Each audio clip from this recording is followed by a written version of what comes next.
Hello, beautiful ones. This is Ananda, and this is my energy reading for the week commencing the 29th of December 2025. So we are fast approaching the new year, and I hope you all had a wonderful, joyful, heartwarming Christmas.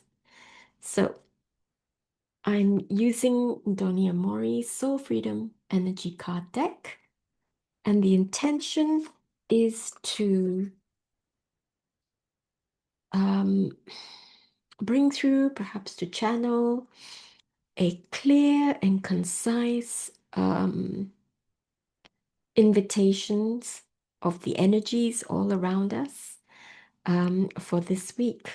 And it's done with unconditional love, acceptance, joy, hope, and faith.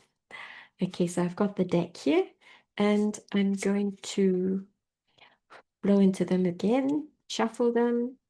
I'm going to them.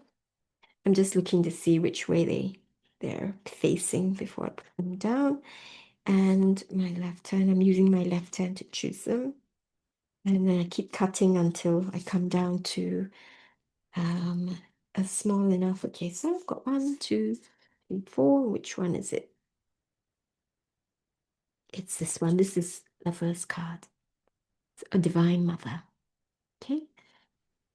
And again, for some reason, it's just two cards. So I'm just going to go with, I'm just going to go with that message. Okay, just two cards.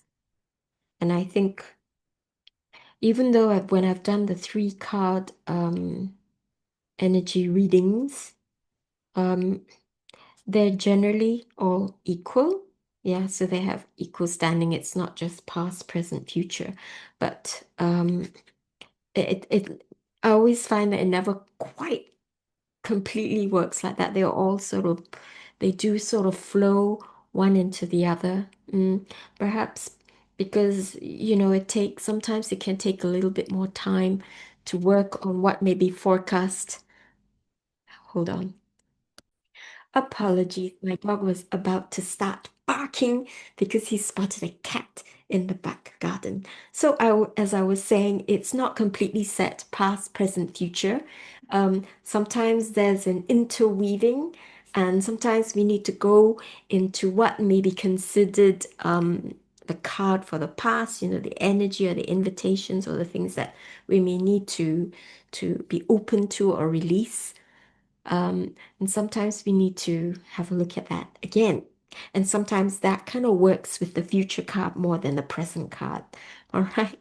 So today, for this week, it will just be two cards. Okay. And it doesn't mean that there's any less message or guidance. It's just that these two are the most important things for us to be aware of and to think about this week. Okay, so the first card is Divine Mother, and now I've split the deck, chosen the left side, split it in two, it's going to the left side again.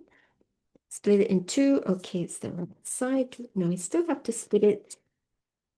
And okay, so it's one of four cards. And let's see which.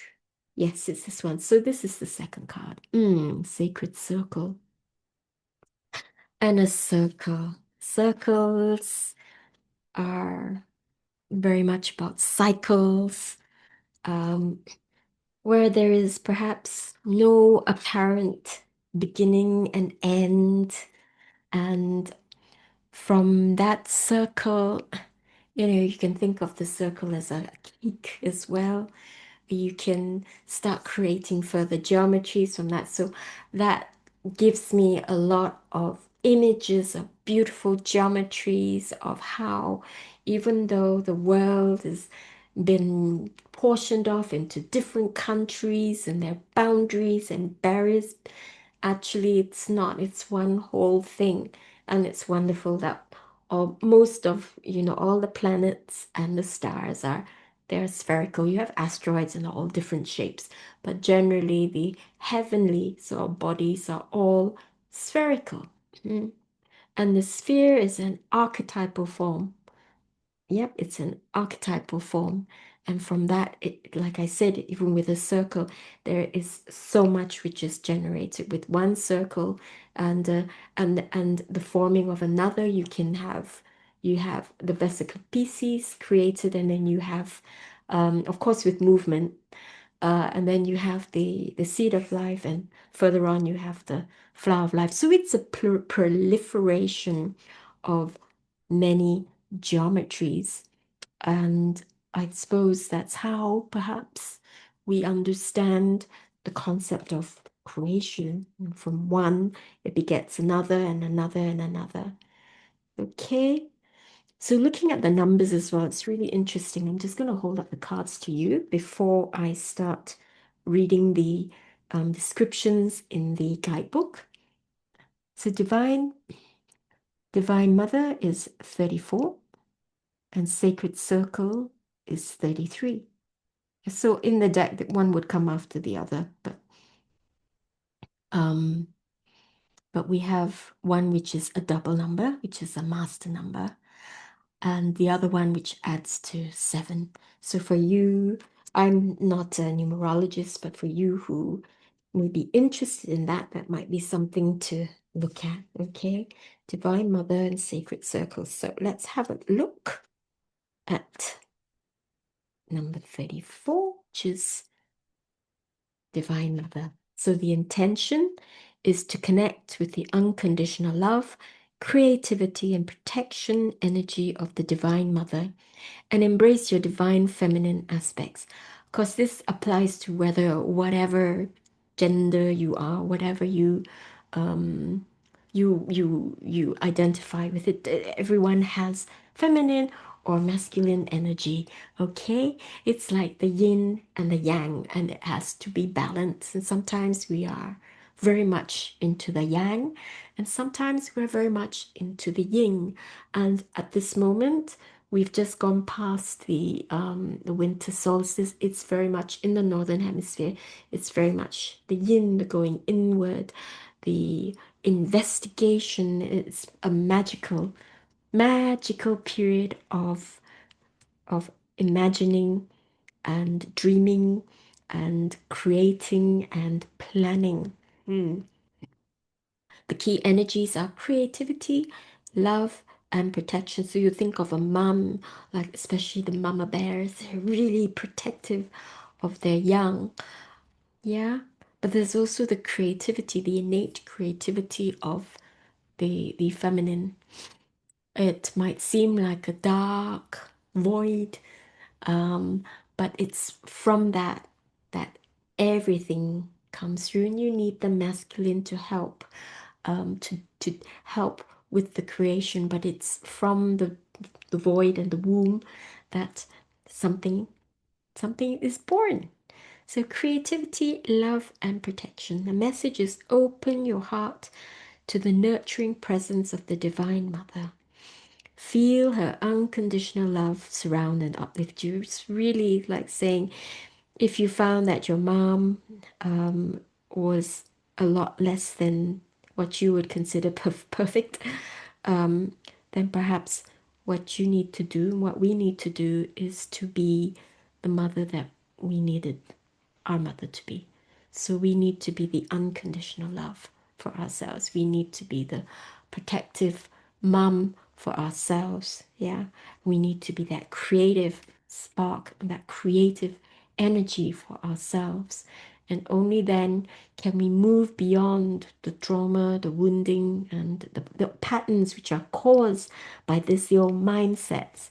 Yeah, it's only then when we can change our vibration and our energy, and the world that we understand and that we live in and that we generate begins to really shift and really change. So it's very much about be the change that you want to see in the world. So if we want to have more peace, then we have to cultivate that within as well. Yeah. The more of us who do that, the easier it is for everyone else to be at peace within themselves and to also share peace with each other and to be more peaceful within the community. Okay. Connect with the energy of the Divine Mother and allow your divine feminine aspects to awaken. This awakening brings forth creativity, compassion, and a deep sense of protection. Trust in the Divine Mother's loving guidance and know you are held and supported as you embody the sacred feminine power in all aspects of your life. And perhaps for you, you may feel that there's a need to protect Earth. And perhaps during this time, you can explore what you can do to be that, to be a protective force for the planet and to be a protective force for the plants and for the animals and for all the landscapes, for all the elements, for all the minerals which are here readily available for us. And yet, there seems to be a lot of taking and not much giving or restraint. So I kind of feel that it's a message to be that, yeah, and to stand up for what we believe is the best for the community, for the whole community, the whole big family, which includes all the plants, all the land, all the animals, all the mushrooms, all the butterflies as well. And especially for, the children, the young ones who come after us. Okay? So that is the invitation. But firstly, to be the mother for yourself. Be the divine mother for yourself. Be that protective force, creative force, and that unconditionally loving force for yourself. Sacred circle. The sacred circle reminds us that everything is part of the divine and can be made sacred again. Really, it's about intention. Yeah.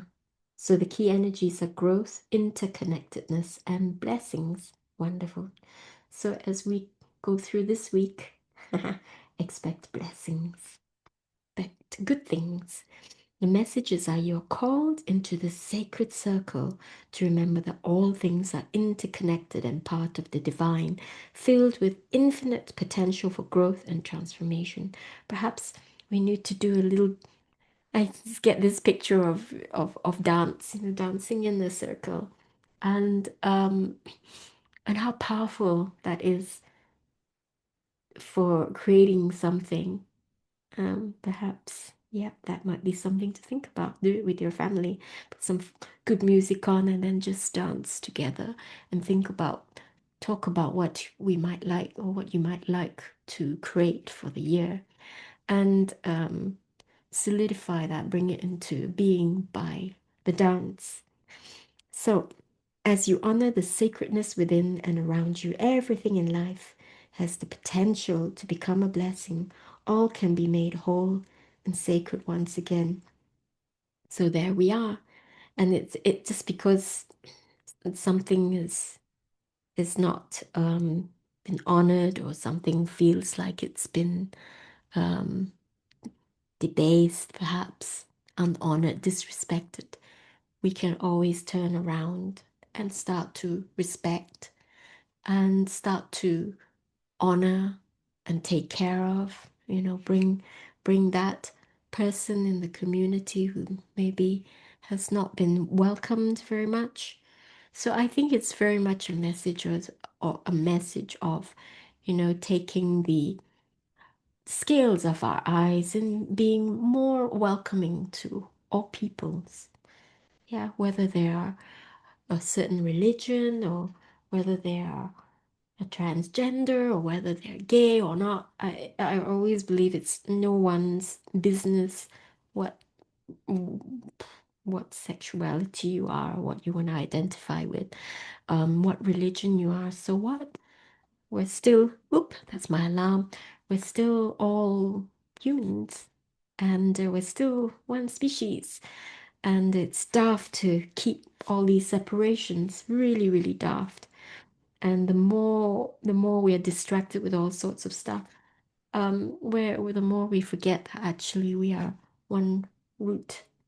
We're all we are all one, and we are most powerful when we are one and not separated because of all these ridiculous things. Okay? Or too young or too old. I mean, that's ridiculous as well. All right. So I hope that this is helpful. Looks like we need a lot of love and nurturing, or perhaps there's some around us who need a lot of love and acceptance and nurturing.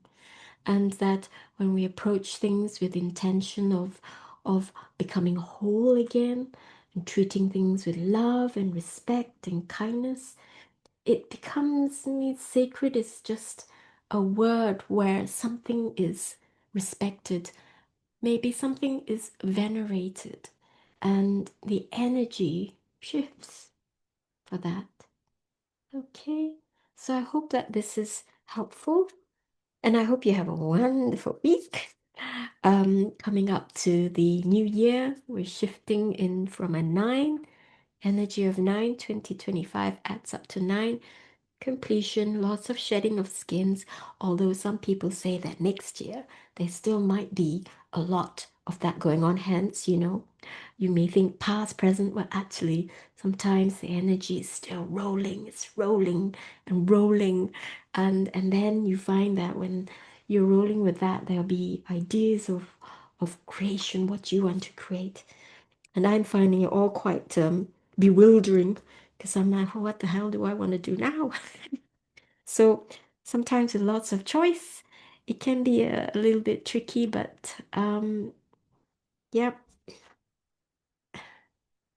being the support that I need for myself, accepting of myself and where I am now, even if I feel a bit ook at times, and sometimes I feel, oh, great. It's just allowing it to flow, and just being mindful and observing of my thoughts and feelings, but knowing that uh, with intention, I can connect deeply and I can get guidance and help from all the wonderful angels and the ascended ones and the star beings around me, and that the messages and the ideas can become clearer and clearer. And then there is more love, there's more um, openness, there's more acceptance, and there's more kindness. So, thank you very much. And I hope this was useful. If it is, please give it a thumbs up, it's cold, and have a fantastic week. And I will see you next year. Namaste. And with love, Happy New Year from Ananda.